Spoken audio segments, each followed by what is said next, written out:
There are a lot of things that I cannot remember, but there's one memory I have that's very distinct.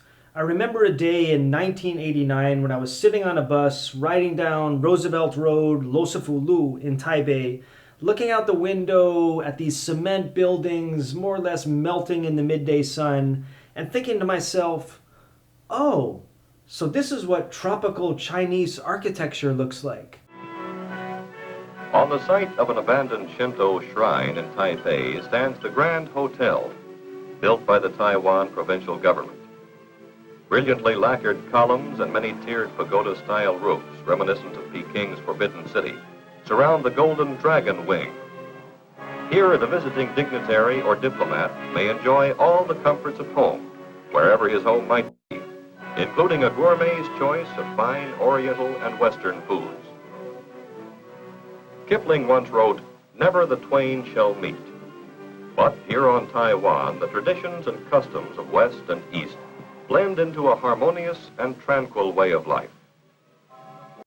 To be honest, I never thought about the fact that there were Chinese living in tropical places building things. But as I looked around and saw all of these buildings, I realized that there was a way that Chinese people built buildings in tropical settings. These buildings that I was looking at, they were in a kind of state of decay. All of those box air conditioners were dripping, leaving stains on the walls. Mold was creeping up in its kind of green, gray, and black forms. So it had this unique aesthetic to it, but it was unique.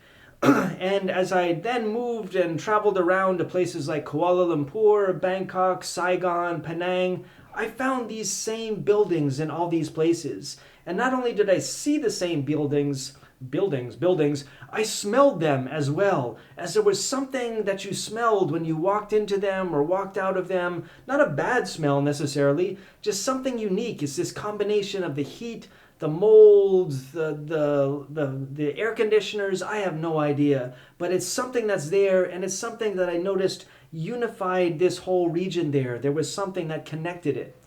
And so this smell and sight is something that's obsessed me ever since. And I keep thinking about this, and as the more I think about it, the more I've come to realize that in the 1950s and 60s and into the 70s, there was a very important world that connected places such as Hong Kong, Singapore, Bangkok, Kuala Lumpur, Taipei. And what connected that world was the fact that there were ethnic Chinese in all of these areas who were business people and who were trying to make money. And they were doing this in various ways, some of which were not very visible, but others, such as film, were very visible.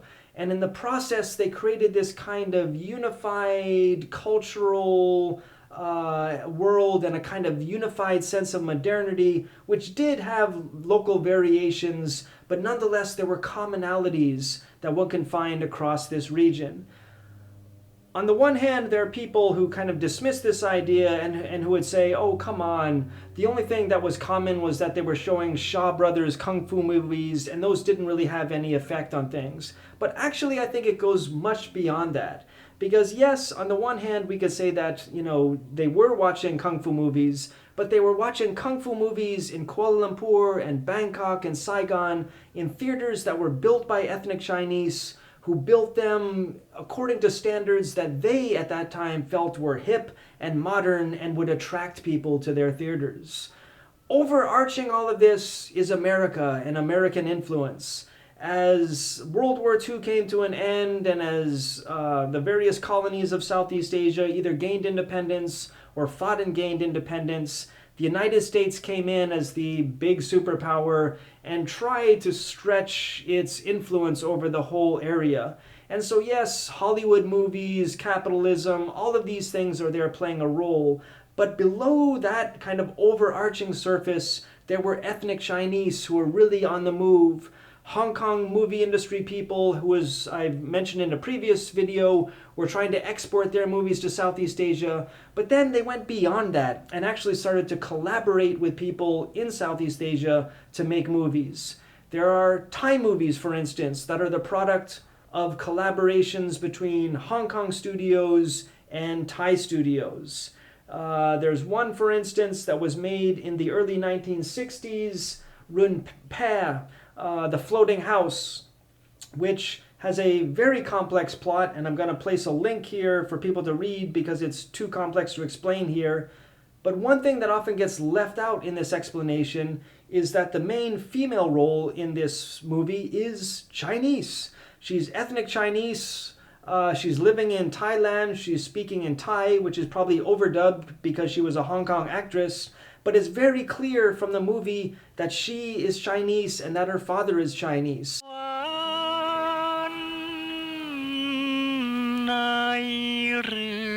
Ruen Pae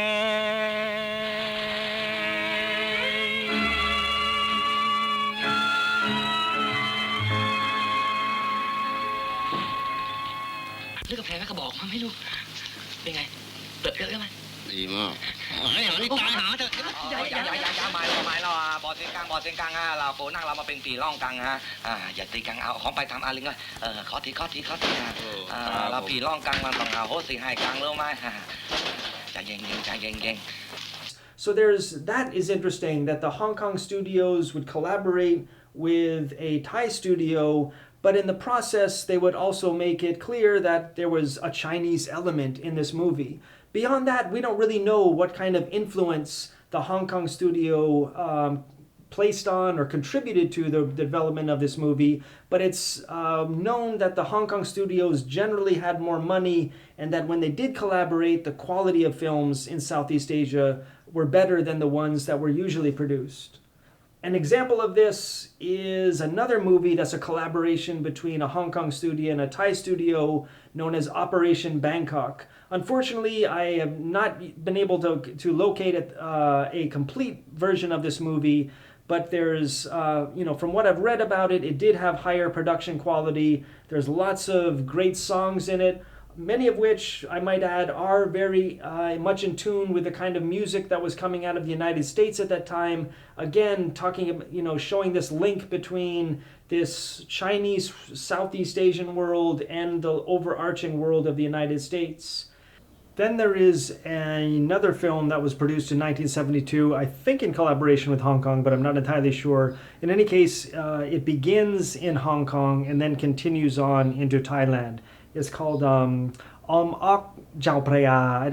คิดว่ามันไม่มีชื่อภาษาอังกฤษ It doesn't have an English name as far as I know, but there are Chinese actors. I think there's a Chinese actor in it. And again, it links this Chinese and Thai worlds. And then finally, even South Vietnam made movies in collaboration with Hong Kong. In the movie that was made, I know of at least one, Nang Jiu. You don't really see any kind of clear Chinese evidence or elements in it. But what you do, I think, see is a kind of depiction of society that is very much in keeping with what you would have found in Hong Kong or Taiwan at that time. And what I mean by that is that this movie Nangju was made in the 1970s, and by that point it was well known that the Chinese in the People's Republic of China were basically destroying traditional culture. In North Vietnam, many traditional practices were being repressed, and in this movie Nangju we get clear imagery of a very kind of traditional world that is still existing in modernity. And that, I think, was probably something that people in Hong Kong and people in South Vietnam could have agreed with. So it's very interesting, this moment in basically starting in the 50s but going into the 70s, when particularly Hong Kong has this collaboration, interaction with the movie world of Southeast Asia. I've tried to come up with a term to define what this is. The free Chinese world is one thing that I've thought of, but really these ethnic Chinese were not in any of these places truly free. They were either in colonies like Hong Kong or in authoritarian states like Singapore, Thailand under military rule, South Vietnam under military rule. So maybe the soft authoritarian Chinese world would be a way to describe this. That's a little bit wordy. The free Chinese world at least fits with the the Cold War vocabulary of the day, but there was something that was there. And while for the 90s, we're very clear in talking about the Japanese influence in places like Southeast Asia, and in the 2000s, we're very clear in talking about the Korean influence. No one, as far as I know, really has identified this ethnic Chinese or free Chinese influence that we can clearly see in the 1960s and into the 1970s. And it's not only in Shaw Brothers movies that were projected there, but it's in movies that were made in collaboration. It's in the actual movie theaters that were built. It's in the shopping centers that were built. It's in the office buildings that were built, the restaurants. The list goes on and on and on.